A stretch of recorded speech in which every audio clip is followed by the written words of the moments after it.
I made a team build of all the Home Run Derby cards that SDS released recently, and these cards are cracked. Some of these cards I'm putting in my lineup for ranked seasons. Some of these cards I won't put in my lineup for various reasons I'll explain in the video, but here's a gameplay of this Moonshot event. And Shohei leading it off. PCI not even really that great, a little bit late, still drives it out of the park. This is what you want out of your players. You want players that are going to be rewarded even when they're not absolutely perfect.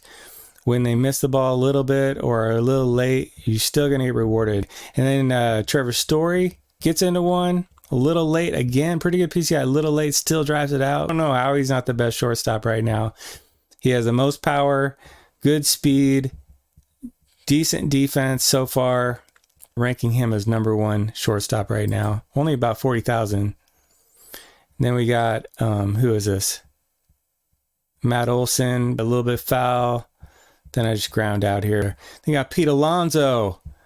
Good PCI very early. Still drives it out of the park. Pete Alonso. Yeah, best power hitting first baseman. I would strongly consider starting him on my ranked seasons lineup. He's another good one. Then you just get a ground out. Good hit by Salvi.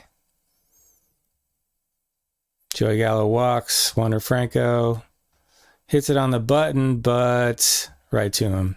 He's going to quit, and I don't really understand why. So I'm going to my second game now. This guy's record was 94-74 because I'm blocking. So perfect dot, strike 3. Hit it good right at him. And then another grounder out. So now I'm coming up. Shohei Ohtani leading off again. Bam! He put that right down the middle. And Shohei does not miss. Shohei is so good. And this is his 95 card. His 99 card must be cracked.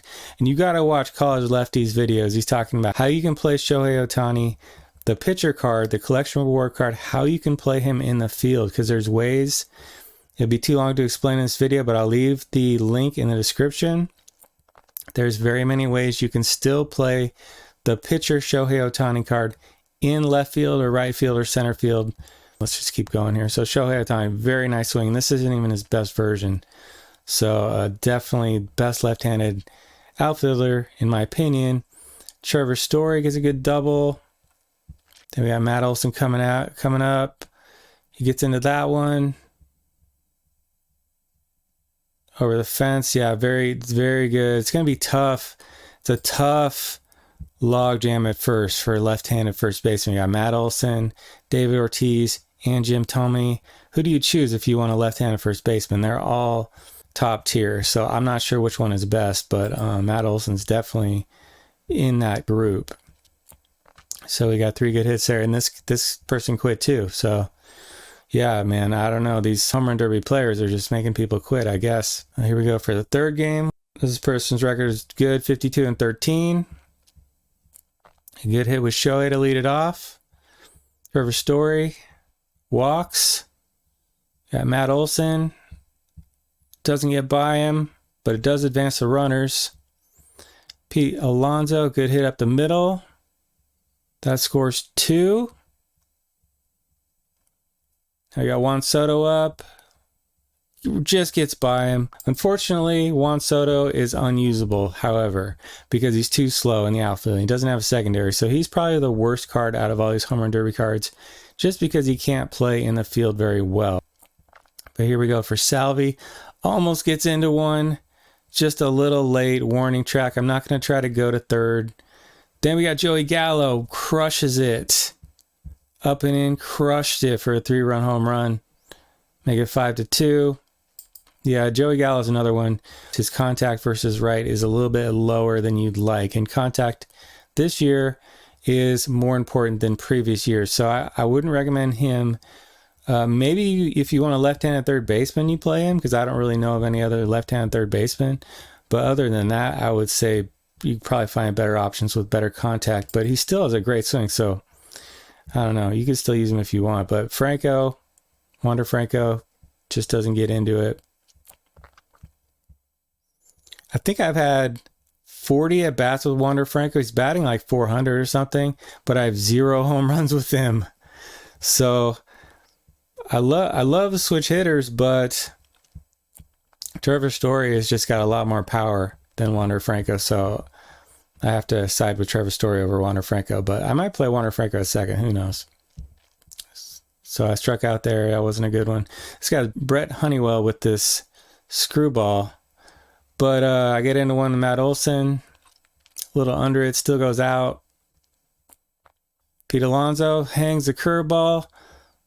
Doesn't miss it. Pete Alonso, what a sweet swing. Then we got Soto coming up. Just gets by his first baseman. Probably David Ortiz over there. Salvador Perez. Boom. Nails it. Salvi, what a great swing. And I got to say, Salvi, I think he's the number 1 player out of this Home Run Derby collection of 8 cards. I think he's the best card because his attributes are so balanced. I think he's about 100 contact from both sides, 117 power from both sides. Good against righties, good against lefties. I rate him slightly better than Schwarber because Schwarber is not quite as good against lefties, not quite as balanced. And I think if you had to choose one, I'd choose the Home Run Derby Salvador Perez. If you go with the platoon of Kyle Schwarber versus righties, then the Salvador Perez Season 3 Team Affinity card, who is maxed out 125 against lefties, that would be an excellent option too if you want to go the platoon route. And I might do that, but if I'm just going with one card, Salvador Perez is the one I would choose. So he's bringing Jace Fry, which is actually a really good pitcher for this event or Battle Royale. If you see him, I would definitely pick him because he's kind of glitchy, but he's having this one. I'm playing all the pitching that I did in this video because this batter was interesting, and I think it's instructive to have a template on how to pitch people that are very selective at the plate, because when they're selective, they're going to be a little bit late on the inside pitches, sinkers and fastballs typically, especially the sinkers, because those look like curveballs out of the hand and then they're a lot faster than they seem. So they're going to be late pretty consistently. So I was just spamming him sinkers inside, and he's not swinging at when they don't swing at the low off-speed pitches, that tells me they're being patient. They don't want to swing at balls. So more power to them, but probably you're going to be late on the inside sinker. So, and they're going to swing at the ones a little bit off the plate a lot of times. But I just missed with the sinker. I didn't get it in far enough. And he hits a home run with chipper. Not swinging at balls again. He is struggling with this slider inside. He's struggling to lay off of it for left-handed hitters. But it's hard to put him away because he's just fouling it off. And then threw the changeup low and away, and he still got it. So good hit. So this guy was pretty tough when he was hitting with the lefty, but righty, he's getting fooled on the sliders. Then the sinker, he laid good take, and then he just waited too long. See, that's the thing. He waited too long. He's trying to decide, is this a ball? I don't want to swing in a ball. He waited too long, and then he's too late, and he misses the sinker up and in. So this opponent was very instructive for how to pitch to people who are patient at the plate. But just gets foul here with, I think, Trey Mancini. Then I just missed the cutter inside, just under it. So that's unfortunate. And then I hit one pretty good, but actually PCI was off of it. So I'm pitching again. Just having a good eye. So it's taking 3-0. Gets him to roll over on the slider. I don't want to be too predictable with the sinker. Spamming the sinker in. Then Ozzy Albies. I tried to throw a splitter low, but he got it. He was just good with left-handed hitters, man. I don't know what to tell you. Then righty, but he's struggling righty.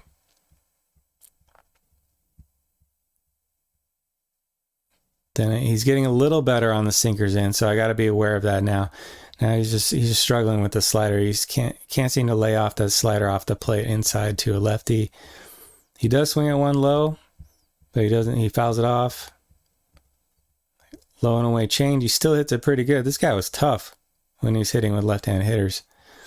So I'm batting again. Ground out. Matt Olson, I was looking for a low and away slider because that's what people seem to throw with Cody Reed. I didn't miss it.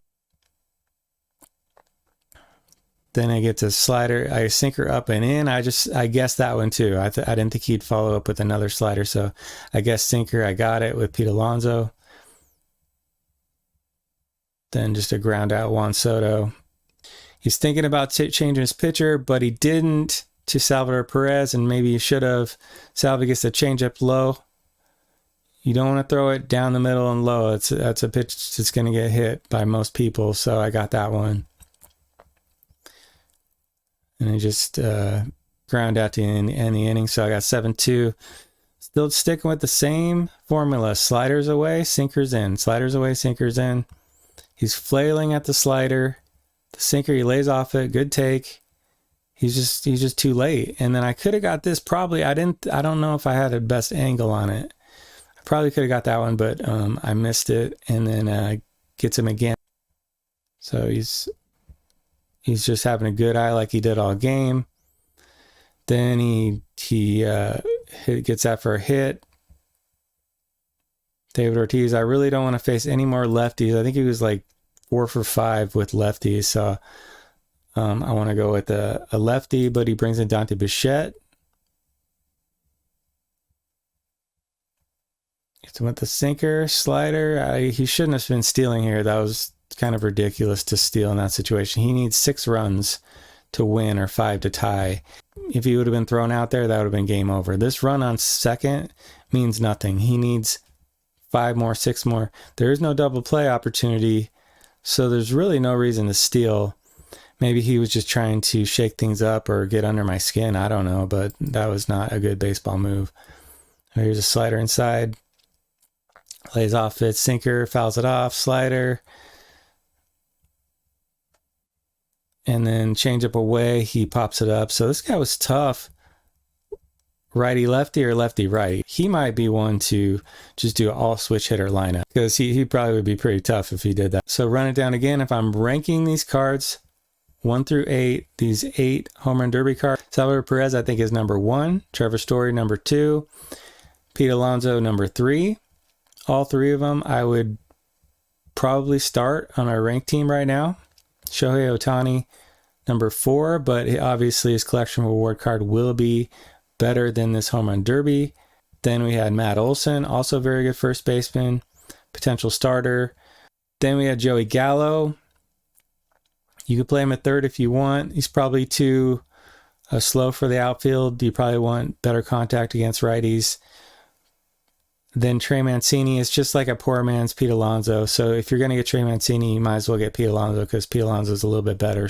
And then Juan Soto is basically too slow, so I wouldn't play him. So 4 or 5 of these players I think are very playable. Thanks for watching. I'll see you on the next video.